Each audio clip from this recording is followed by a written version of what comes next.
The Speaker of the House has shut down the House and is refusing to call his own members back to Washington, D.C. And in fact, Democrats have shown up now.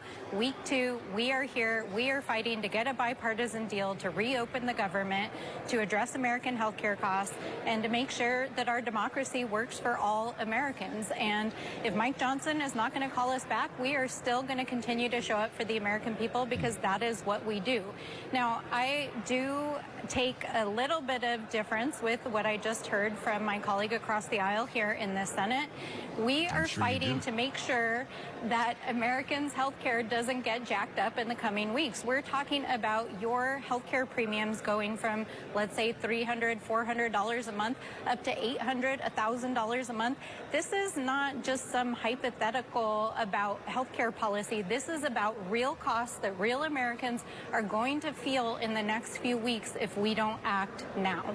Republicans control the House, the Senate, and the White House, and they spent the first 9 months of this year working on a domestic policy package that cut health care, that cut food assistance, that cut educational assistance, and that gave billionaires multi-billion-dollar tax breaks permanently and slashed benefits for millions of Americans.